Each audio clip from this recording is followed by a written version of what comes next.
अस्सलामुअलैकुम फ्रेंड, उम्मीद करता हूँ आप खैरियत से होंगे। आज हम जिस मेडिसिन का रिव्यू करने जा रहे हैं उसका नाम है पोलिबियन जेड कैप्सूल, जो कि सॉफ्ट जेलेटिन शेप में पाया जाता है। इसमें बहुत ही अच्छे विटामिन और मिनरल मौजूद होते हैं।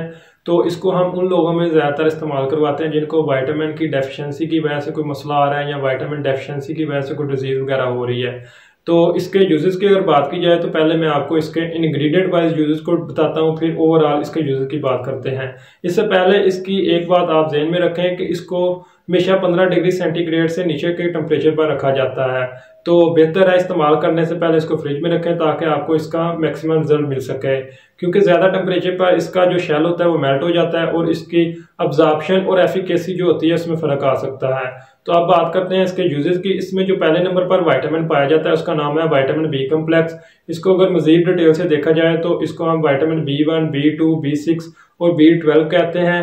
ओवरऑल जिन लोगों को विटामिन बी कम्प्लेक्स की वजह से अनीमिया वगैरह का मसला हो रहा है उसमें हम इसको इस्तेमाल कर सकते हैं। कोई मेंटली हेल्थ रिलेटेड प्रॉब्लम्स आ रही है विटामिन बी कम्प्लेक्स की कमी की वजह से, उनमें इसको इस्तेमाल कर सकते हैं। एंजाइटी डिप्रेशन वगैरह का मसला है, उसके साथ पट्टों को खिंचाव वगैरह की कोई प्रॉब्लम्स आ रही है उसमें भी हम इसको इस्तेमाल कर सकते हैं।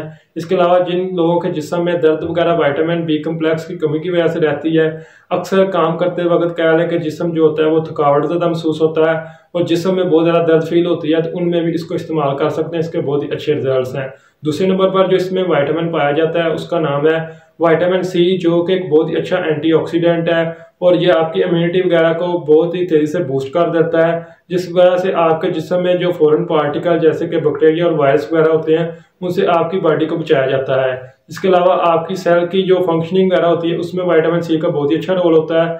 और जिन लोगों को आयरन डेफिशिएंसी की वजह से अनीमिया वगैरह का मसला आ रहा है तो ये विटामिन सी आपके जिस्म में आयरन की एब्जॉर्प्शन में बहुत ज़्यादा हेल्प करता है, तो उन लोगों में भी इसको इस्तेमाल किया जा सकता है। तीसरे नंबर पर हमारे पास जो विटामिन पाया जाता है उसका नाम है विटामिन ई, जिसको हम एंटीऑक्सीडेंट विटामिन के तौर पर भी जानते हैं। जिन लोगों को स्किन में एक्ने वगैरह या पिंपल्स वगैरह का मसला होता है, फ्री रेडिकल की प्रॉब्लम्स आ रही है, उसमें विटामिन ई के बहुत ही अच्छे रिजल्ट्स हैं। इसके अलावा मेल और फीमेल में अगर कोई सेक्स रिलेटेड प्रॉब्लम्स आ रही है तो उसमें भी विटामिन ई को इस्तेमाल किया जा सकता है। अगर किसी को हेयर फॉल की प्रॉब्लम है, बाल झड़ रहे हैं, तो उसमें भी हम इसको इस्तेमाल कर सकते हैं। मसल वगैरह वीक है तो उनकी जो स्ट्रेंथ वगैरह को बढ़ाने के लिए भी विटामिन ई को इस्तेमाल किया जाता है।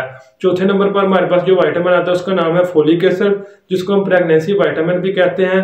फीमेल को प्रेगनेंसी में फोलिक एसिड की बहुत ज़्यादा ज़रूरत होती है, तो इसी वजह से हम फोलिक एसिड वगैरह को प्रेगनेंसी में ज़्यादातर इस्तेमाल करवाते हैं। इसके अलावा और किसी को फोलेट अनीमिया वगैरह का मसला हो रहा है तो उसमें भी फोलिक एसिड के बहुत ही अच्छे रिजल्ट हैं। पांचवें नंबर पर हमारे पास जो विटामिन आता है उसका नाम है पैंथोनिक एसिड, जिसको हम विटामिन B5 भी कहते हैं। तो जिन लोगों में रेड ब्लड सेल की कमी की वजह से खून की कमी हो रही है उनमें इसको इस्तेमाल किया जाता है। इसके अलावा मेल फीमेल में जो सेक्स हार्मोन होते हैं उसकी कह लें कि प्रोडक्शन में इसके बहुत ही अच्छे रिजल्ट हैं। आपके जिस्म में जो फैट वगैरह होती है उसकी ब्रेक डाउन में भी इसके बहुत ही अच्छे रिजल्ट हैं। इसके अलावा छठे नंबर पर हमारे पास जो विटामिन पाया जाता है उसका नाम है निकोटिनामाइड, जिसको हम स्किन की मुख्तलिफ किस्म की प्रॉब्लम में इस्तेमाल करते हैं। अगर किसी को एक्नीज वगैरह का मसला है या स्किन डैमेजिंग और फ्लशिंग वगैरह की कोई प्रॉब्लम है तो उसमें निकोटिनामाइड के बहुत ही अच्छे रिजल्ट्स हैं। सातवें नंबर पर हमारे पास जो विटामिन पाया जाता है उसका नाम है जिंक। जिंक को हम इम्यूनिटी वगैरह को बूस्ट करने के लिए इस्तेमाल करते हैं। इसके अलावा किसी को डायरिया वगैरह का मसला है उसमें इस्तेमाल करते हैं। और किसी को कह रहे हैं कि चोट लगने की सूरत में या इंजरी के बाद जख्म वगैरह है तो उसकी हीलिंग वगैरह में भी इसके बहुत ही अच्छे रिजल्ट हैं। इसके अलावा मेल फीमेल में अगर अनफर्टिलिटी वगैरह का मसला है या सेक्स रिलेटेड कोई प्रॉब्लम्स आ रही है तो उसमें भी इसके बहुत ही अच्छे रिजल्ट्स हैं। ये आपकी जो कह रहे हैं कि सेक्स रिलेटेड जितनी भी प्रॉब्लम्स होती है उसमें जिंक के बहुत ही अच्छे रिजल्ट हैं, तो उनमें भी हम इसको इस्तेमाल कर सकते हैं। अब बात करते हैं ओवरऑल पोलिबियन जेड कैप्सूल के यूजेस की।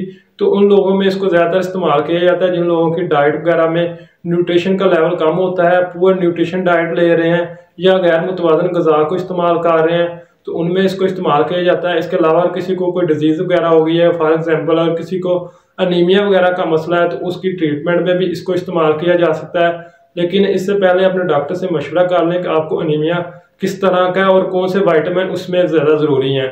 इसके अलावा फीमेल वगैरह को विटामिन की जो डेफिशिएंसी होती है प्रेगनेंसी में, उसमें भी हम पोलिबियन जेड को इस्तेमाल कर सकते हैं। ये प्रेगनेंसी में जितने भी विटामिन ज़रूरी होते हैं इसमें पाए जाते हैं, तो इसको प्रेगनेंसी में भी इस्तेमाल किया जा सकता है। इसके अलावा अगर इसकी डोज की बात की जाए तो इसको एक मुकर्रर वक्त में ही इस्तेमाल करना चाहिए और इसका एक दिन में एक कैप्सूल को ही इस्तेमाल करना चाहिए। इसके अगर साइड इफेक्ट की बात की जाए तो इसके इस्तेमाल से नाजिया, वोमिटिंग और डायरिया वगैरह की कंप्लेंट्स हो सकती है। इसके अलावा अपसेट स्टोमिक वगैरह का मसला भी हो सकता है। इसकी प्रिकॉशंस को अगर देखा जाए तो जिन लोगों को इसके इंग्रेडिएंट से एलर्जी वगैरह है उनको चाहिए इसको इस्तेमाल करने से पहले अपने डॉक्टर से मशवरा कर लें। इसके अलावा जिन लोगों को स्टोमिक और इंटेस्टाइन वगैरह की कोई प्रॉब्लम है तो उनको भी चाहिए कि पहले अपने डॉक्टर से मशवरा कर लें। उम्मीद करता हूँ आज की वीडियो आपको पसंद आई होगी। वीडियो को लाइक कीजिए। शुक्रिया।